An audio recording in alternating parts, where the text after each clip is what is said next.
Héctor, ¿usted me escucha? ¿Estamos bien? ¿Qué tal? Muy buenos días, Claudia, y muy buenos días también a Horst y a Gabriel compartiendo este espacio con nosotros. Escucho perfectamente y estoy a sus órdenes. Excelente, gracias Héctor. La próxima vez le vamos a reservar su silla acá. A ver, ¿cómo vamos? Yo tengo así esas, como con lo Justus, ¿no? Yo tengo preocupaciones. Los tamaños de la minería, las normas que todavía no existen, desigualdades entre unos sistemas y otros y una economía que está marcando cifras en algunos casos positivas, en otros de descenso de los retornos por la minería, tema medioambiental, pero ustedes tienen que ayudarme a ordenar todo esto. ¿Por dónde empezamos, Horst? Permíteme diferir un poco de esa visión y más bien traer a esta mesa de economía una cuestión que creo que va a tener un impacto muy importante sobre nuestro futuro, pero el futuro un poco más largo de este momento en que estamos atravesando por una situación muy crítica. El cambio climático ha generado condiciones que no estaban en la agenda en su momento, primero porque había la negación de que el cambio climático no era tan grave. Hoy en día se sabe por los desastres que ocurren que es algo que hay que enfrentar de inmediato. En Nueva York se está reuniendo la Asamblea de Naciones Unidas para ver el tema de la sostenibilidad ambiental. Ahora, ¿qué trae el cambio climático para la minería? Un cambio de componentes de la minería estratégica. De la minería tradicional, del estaño, la plata, el cobre, el zinc, el níquel, etcétera, que son minerales industriales, hemos pasado con el cambio climático y las necesidades de construcción de las condiciones para eliminar a largo plazo el origen de la energía a partir de combustibles fósiles, la necesidad de energías renovables. Y eso genera una expectativa de demanda impresionante en el mundo por los minerales tecnológicos. Y ahí Bolivia puede tener una especie de nuevo ciclo de largo plazo de una nueva minería con características bastante diferentes a las del O pasado. sea que estamos cerrando, está dando ya por proceso de cierre este ciclo. Yo creo que el ciclo de la minería tradicional se cerró básicamente en el año 85. Tuvo un segundo aire con 3 o 4 empresas grandes que se instalaron en el país en la época, pero ellas también ya están en la fase de cierre de operaciones, en condiciones especiales. Lo importante para empezar a pensar este tema es saber que hay una oportunidad de largo plazo con un nuevo tipo de minería que nos puede dar a nosotros grandes expectativas siempre que hagamos las tareas necesarias para la digamos, construcción colectiva de la minería sostenible. Entonces, sí me da la razón, Horst, cuando hablamos de vacíos en la normativa. En el legislativo hay varios huecos, no sé si solamente es un tema de vacíos en el legislativo o hay otro tipo de normas. Gabriel, y le pregunto también luego a Héctor, ¿estamos realmente cerrando un ciclo o en un proceso de cierre, iniciando otro y acá hay que ver normativa, temas medioambientales y qué más? ¿O no están de acuerdo? Yo tengo una visión un poco diferente porque los ciclos de los productos, como habíamos visto antes de exportación, son esos ciclos por precio, por volumen que va tocando y nos ha tocado a nosotros en nuestra historia y nos va a seguir tocando. Lo que pasa que es un mundo tan dinámico que por un lado lo que dice Jorge, los minerales o tierras raras, todo eso los tecnológicos, pero por otro lado está, por ejemplo, que por reducir las emisiones de CO2, para sustituir lo del petróleo, lo de hidrocarburos, resulta que se necesita más litio, más cobre, y todo. Es un mundo complejo en la minería. Lo que sí necesitamos, y aquí por eso hemos traído para ayuda a Héctor, es cuál es la visión que tenemos de Bolivia sobre esas perspectivas. Porque yo, para considerar cuáles son las reservas minerales en el país, tengo que consultar del Servicio Geológico de Estados Unidos, que nos dice cuáles de reservas, recursos, cuál es nuestra posición. Entonces, primero tenemos que saber en nuestro potencial, como señala Horst, pero también operar con lo que tenemos. Yo tengo un cuadrito antes que entre Héctor, si lo podrían visualizar, es que llamémosle en la primera etapa hasta 2004, nos ha tocado un nivel muy bajo en los precios de zinc, oro y plata, que son los principales productos de exportación. Uno podría decir, aquí se cerró un ciclo, pero resulta que el 2005, 2006 viene el llamado boom y empiezan a crecer y a subir los precios de oro, zinc y plata. Y también decimos después ya el 2015 se van a reducir los precios de los minerales, van a caer y todo eso. Mire, uno puede ver que es fluctuante, eso sí, que es un sector que tiene volatilidad. Aunque el oro, veo, Gabriel, que tiene una subidita menos inestable, ¿no?, que las otras dos. Sí, tiene una tendencia más estable porque el oro, y esa es mi opinión, es estratégico, no solamente tecnológico, mineral, sino de consumo, de joyería en la India, y además para los bancos centrales siguen comprando reservas de oro, la mayor parte de bancos centrales. Por lo tanto, tenemos una diversidad. Lo que sí a mí me falta ver, ¿qué plan tenemos para utilizar y para estar? El oro nos ha venido no como algo programado para hacerlo, y tenemos que coexistir porque es un sector ahora el principal producto de exportación. Por lo tanto, eso es lo que me gustaría ver hacia dónde vamos. Y esa es la pregunta que deja Gabriel sobre la mesa, se la trasladamos a nuestro invitado especial, Héctor Córdoba. ¿Tiene sentido todo esto que estamos planteando como inicio? Como decía Horst y también lo ha ratificado Gabriel, el tema minero es bien complejo porque la demanda de metales es permanente en el mundo. Todos estamos utilizando de una u otra forma metales, desde los cubiertos para poner los celulares, nuestros vehículos, en los zapatos, en los lentes. Tenemos metales diversos.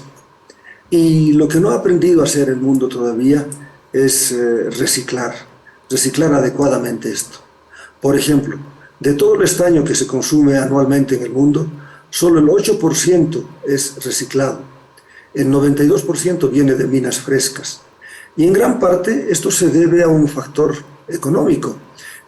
Y es que cuando nosotros vendemos el mineral de estaño, por ejemplo, a cualquier país industrializado, si lo vendiéramos como mineral, nosotros pagamos el costo de procesamiento para extraer el metálico. En cambio, cuando se recicla de un equipo utilizado ya ese estaño, pues el costo lo tienen que pagar allá. Y eso ha dificultado muchísimo el proceso del reciclaje. Entonces, mientras no haya un reciclaje perfecto, vamos a tener que seguir explotando minas donde haya estos minerales.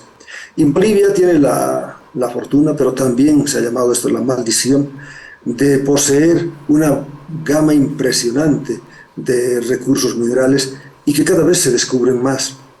Varios de los elementos metálicos que hace 100 años no eran considerados ni siquiera como algo valioso, hoy día se han convertido en metales críticos y son estratégicos para la transición energética en el mundo. Entonces, nosotros seguimos teniendo todavía una buena cantidad de estaño, una buena cantidad de zinc, tenemos buena cantidad de plomo, de bismuto, de wolfram, de antimonio, que son materiales muy demandados todavía en el mundo, así como el wolfram.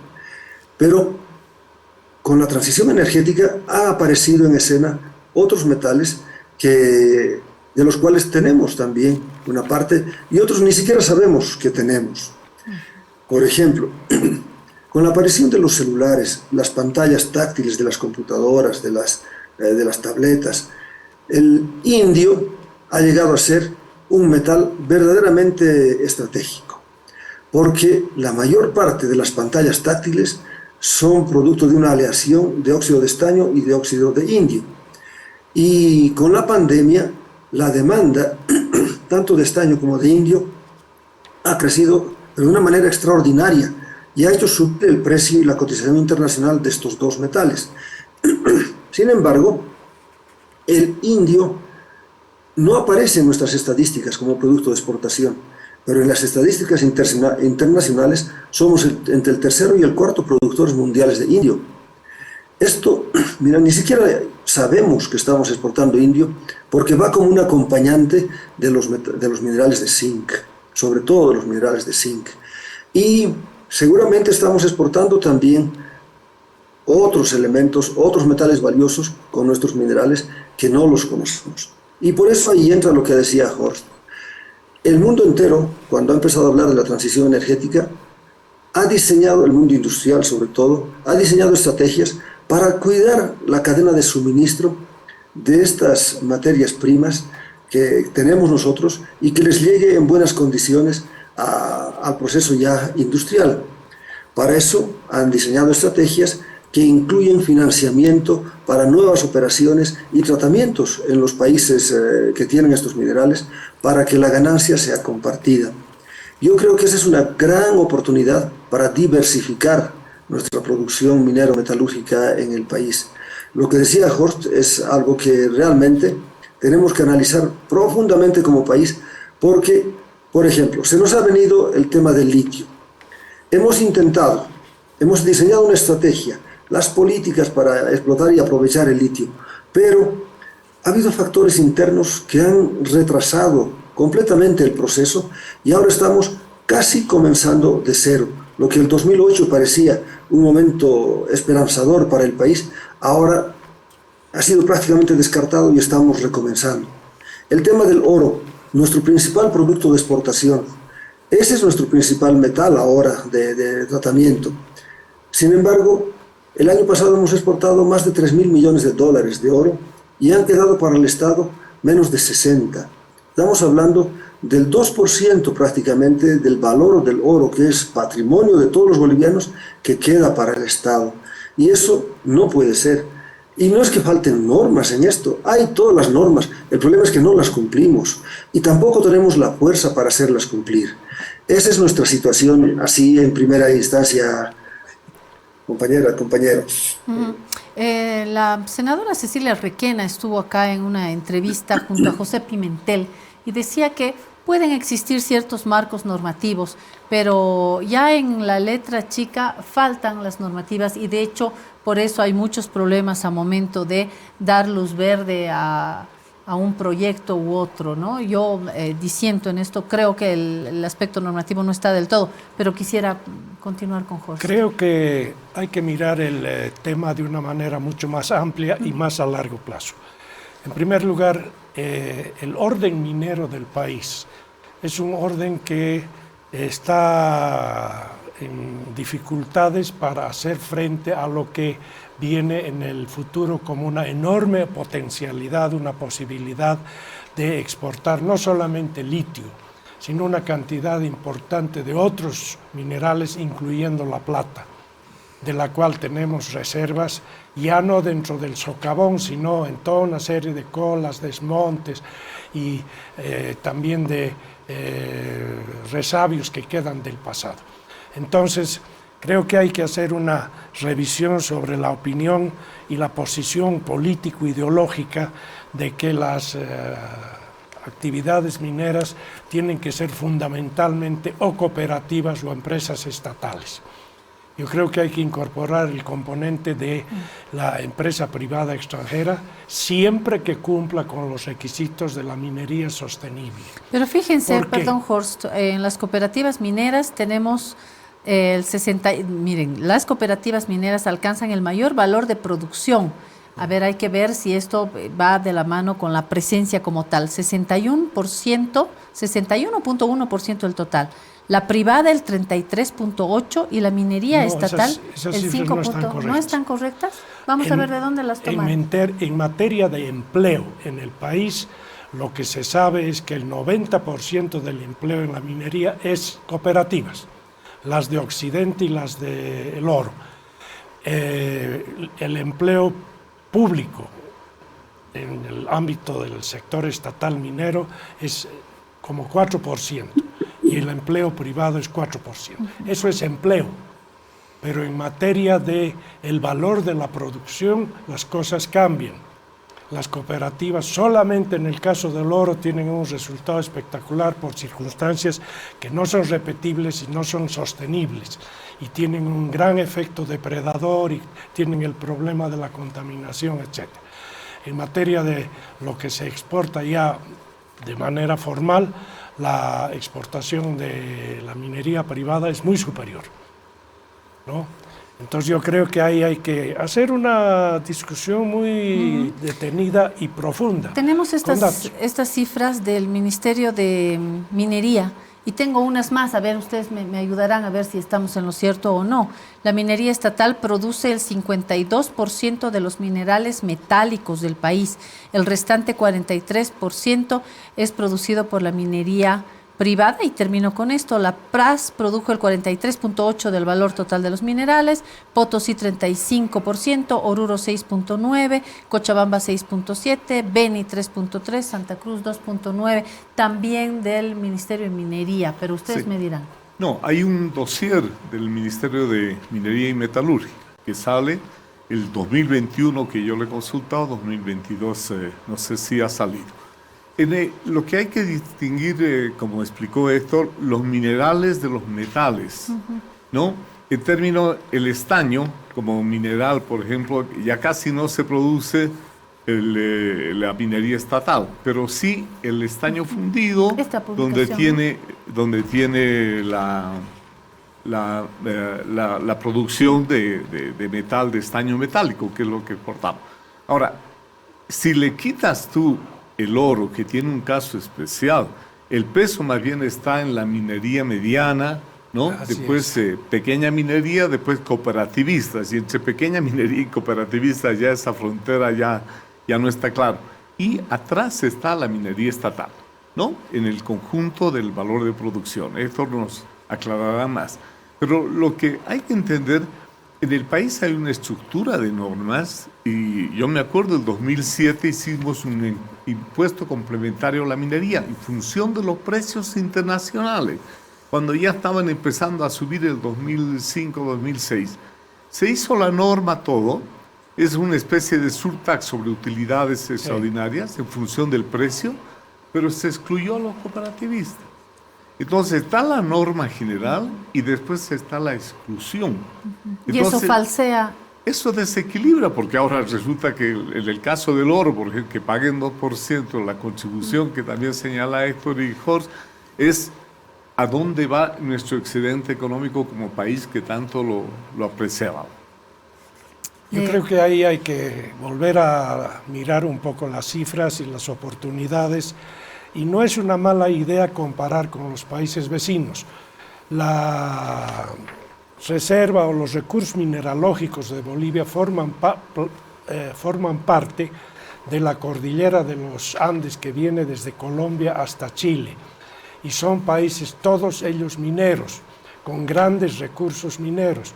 La minería en Perú tiene un desarrollo muchísimo más grande que el nuestro, exporta en condiciones de sostenibilidad en algunos casos, en otros no tanto, pero tanto Chile, Colombia, Perú, Bolivia y Ecuador son países mineros. ¿Cuál sería el orden, Jorge, para darnos cuenta un poco de los tamaños de las estructuras mineras? Yo creo que el Perú es aproximadamente unas 3 veces la minería boliviana, pero con otra composición. También tiene un par de cooperativas, pero en menor escala. Lo que tiene Perú es grandes empresas internacionales produciendo en condiciones de minería sostenible, la mayor parte. ¿Su minería estatal? No hay mucha. No hay mucha. Chile igual, o sea, bueno, Perú Chile. ha estado quitando el puesto principal a Chile como exportador de cobre. En cuanto a inversiones, sobre todo el Perú. Sí, claro. Perú ha estado... Claro. Y Chile tiene un estilo de minería, por supuesto, intensiva en capital tecnológico, donde no hay lo que es nuestra minería cooperativista, es intensiva en mano de obra, en trabajo. Y no es intensiva en impuestos, poco impuestos. Porque es también poco productiva. porque lo Si que me hay que ver permiten. es la Sí, productividad. Héctor, adelante, por favor. Adelante. Bueno, lo que decía Gabriel Horst, tiene toda la razón. La estadística del sector minero es compleja porque abarca varios campos. En cuanto a valor de exportación, sin duda las cooperativas están en primer lugar, pero por el oro. Si descartáramos el oro de las estadísticas, la empresa privada es la que manejaría prácticamente más del 60% de Esa la estadística es la producción verdad. nacional. En cuanto a empleo, las cooperativas pues se llevan las registradas legalmente son 135.000 personas como socias. En cambio, entre la empresa privada y la Comibol son 15.000 personas. Es decir, 90% de los trabajadores están trabajando en las cooperativas, en el sector minero. Por otro lado, el aporte de la empresa privada es tan importante en la minería nacional que, viendo solamente el departamento de Potosí, que recibe entre 100 y 120 millones de dólares por año de regalías, el 90% de esas regalías los aporta la empresa privada, solo el 10% de las cooperativas. El Estado no aporta prácticamente nada en Potosí. Y los descubrimientos de yacimientos que se hacen con un proceso exploratorio de largo aliento, con una gran inversión, pues están correspondiendo prácticamente solo al sector privado. El Estado boliviano, por ley, destina un porcentaje de las regalías para hacer inversión. El monto que cada año, por lo tanto, puede destinar el Estado no alcanza los 20 millones de dólares.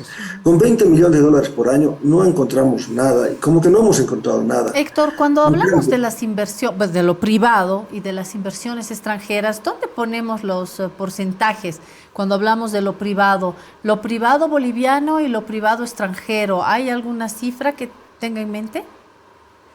Sí, durante 4 años, la inversión pública ha superado la inversión privada, nada más que en esos 4 años, y ha sido cuando se han hecho inversiones en el tema del litio, se ha invertido para la construcción del horno Ausmelt, la planta de procesamiento de Lucianita en Huanuni. Esos han sido los momentos en los cuales el Estado ha invertido más que el sector privado. En todo el resto del tiempo es el sector privado que supera a la inversión pública. Y el año que hemos tenido un mayor auge de la inversión privada ha sido también cuando San Cristóbal ha ingresado al terreno, incorporando en un año más de 500 millones de dólares. Hasta ahora San Cristóbal ha invertido más de 1.500 millones de dólares y esa es la proporción más o menos.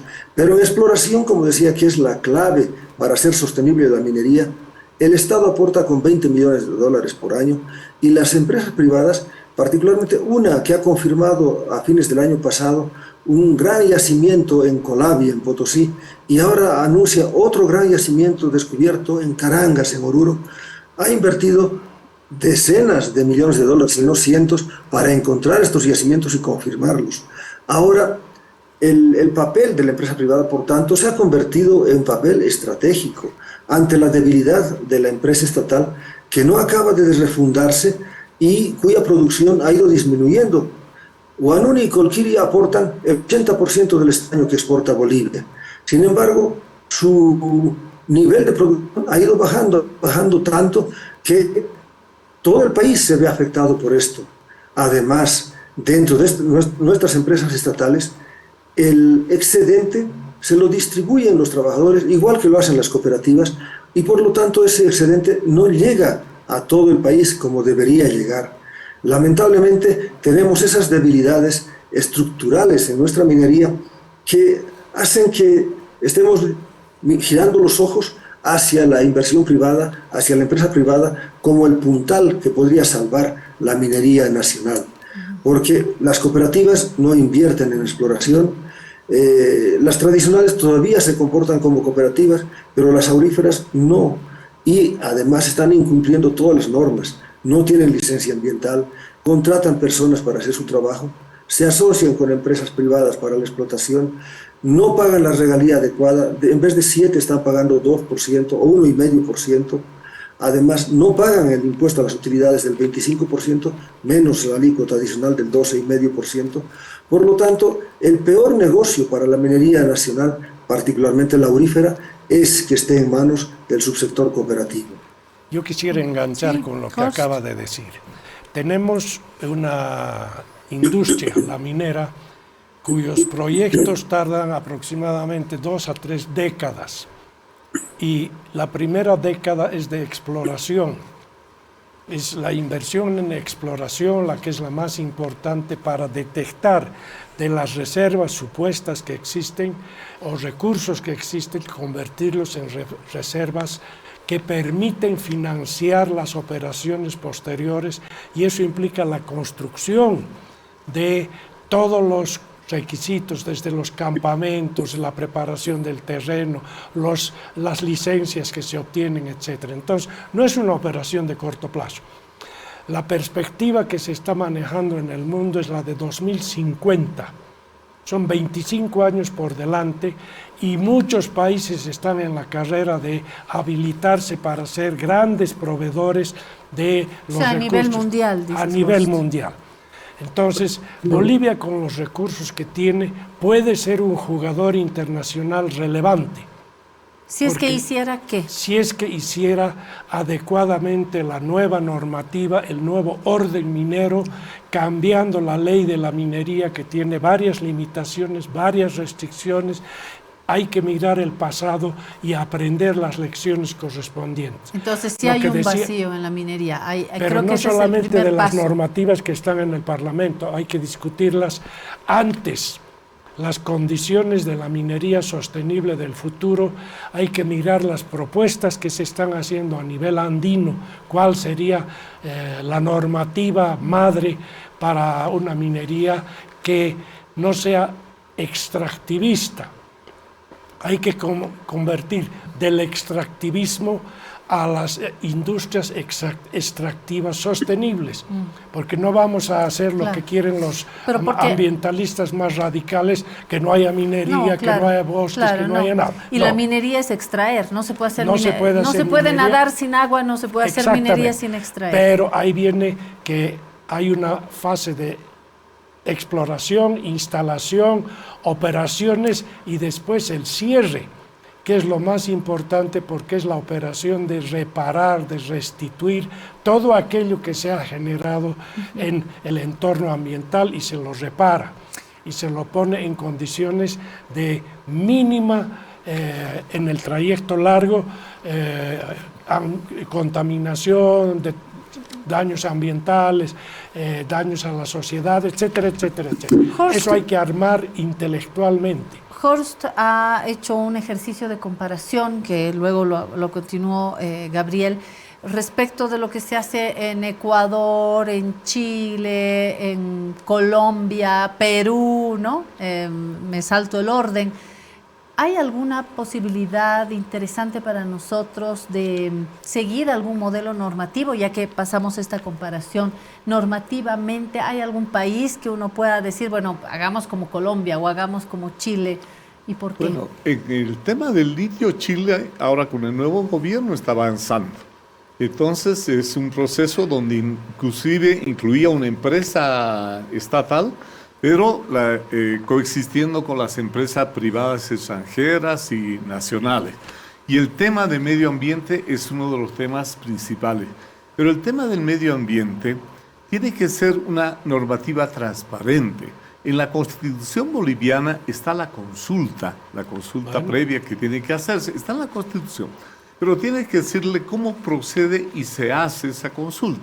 En hidrocarburos, yo tengo entendido, no soy especialista, se avanzó en el tema de medio ambiente para hacer la perforación e inclusive compensar. En el tema de minería yo no conozco unas reglas claras que estén dispuestas de cómo para hacer el procedimiento. Lo que resulta aquí y en nuestro medio es que las comunidades se sienten propietarias después de un yacimiento o de un lugar. Y esa pertenencia los hace, inclusive, en el caso de Chile se hizo un referéndum en una comunidad para ver si querían una planta minera y la mayoría votó a favor, porque necesitaban recursos e ingresos. Pero desde el punto de vista del nacional, que es como son las normas que aplicaron, se rechazó esa propuesta que iba a afectar los medios ambientales. Yo creo que hay que ser más claros y simples con las normas. Y tenemos que pensar, yo te digo, a veces al 2050, yo el 2010 preguntaba al que estaba encargado del litio si tenemos un plancito del litio de unos 5 años o 10. Entonces, a eso también hay que ir lo que nos falta un poquito de programación. Utilizar la planificación como un instrumento para adelantarnos a lo que nos va a suceder. Porque el problema es de los tiempos. Sí, Los sí. tiempos de la política, los tiempos de las expectativas de los habitantes aledaños, los tiempos de las empresas no Son coinciden, distintos. son distintos. Y por lo tanto hay que tener una visión de largo plazo a partir de un acuerdo nacional. Además, Para mirar esto largo y saber que los excedentes no empiezan en el año 0. sí. Además, no estamos, Horst, hablando de la Asociación de Vendedoras de Bañadores de Plástico de la Uyustus, ¿no es cierto? Estamos hablando de sectores con mucho poder económico, Héctor, y ahí le paso la palabra, con mucho poder político, organizativo, cuando, como dice Cecilia Requena, cuando no lo están logrando a punta de dinamitazos, nos empujan hacia un sí o hacia un no. Para seguir con Héctor. Gracias, Claudia. Lo que decía Horst, evidentemente en el sector minero nosotros manejamos periodos de 25 años, desde que se descubre un yacimiento hasta que es rentable su explotación. Y en el mundo entero también, salvo en Bolivia, hay una distribución de riesgos y de costos entre varios actores a lo largo de estos 25 años. La normativa boliviana prohíbe la transferencia de yacimientos de un propietario a otro. Esta norma fue emitida el año 2006 por el Tribunal Constitucional, es la resolución 32, que trataba de impedir que personas inescrupulosas se apropien de varios yacimientos y después, entre comillas, los hagan engordar y los vendan después y se enriquezcan con algo que no les corresponde. Se prohibió entonces con esto, pero se ha cortado la cadena de desarrollo del sector minero. Ahora las empresas están viendo algunas jugadas, se compran y venden acciones, pero todo esto podría ser explícito y lo triste es que en el marco normativo, quienes hacen la norma y quienes han hecho la ley de minería son los propios mineros, sin contemplar la participación de gobernaciones, municipios, comunidades, investigadores, sociedad civil, que podrían aportar con mucho para hacer sostenible esta actividad minera.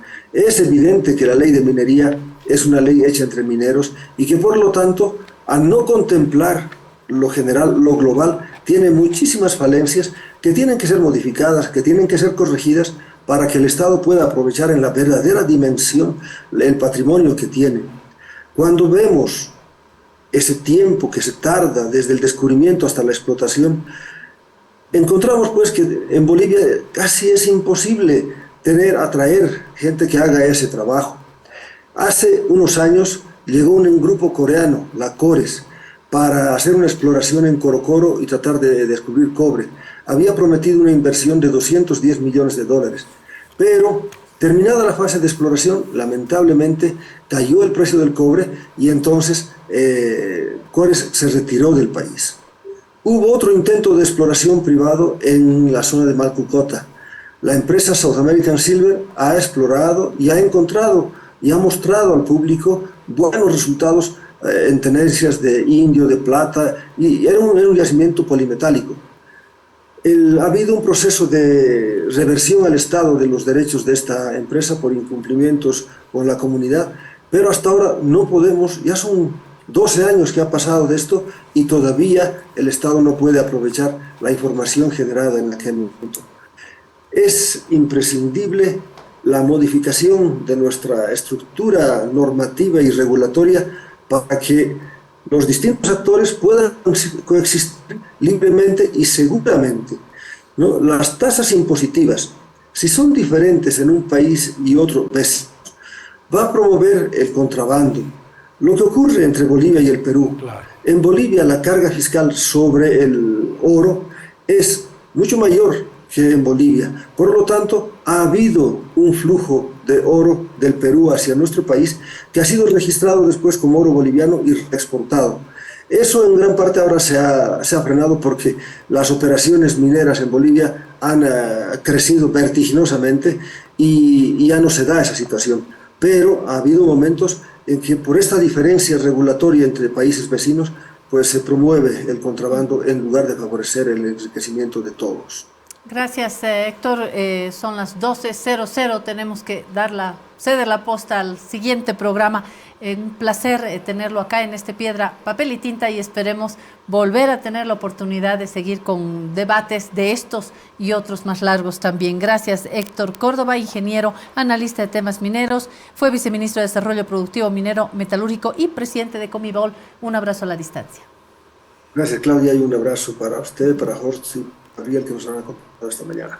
¿No? Y les agradezco además haber planteado el tema y invitado. Gracias como siempre, Horst Greve y Gabriel Los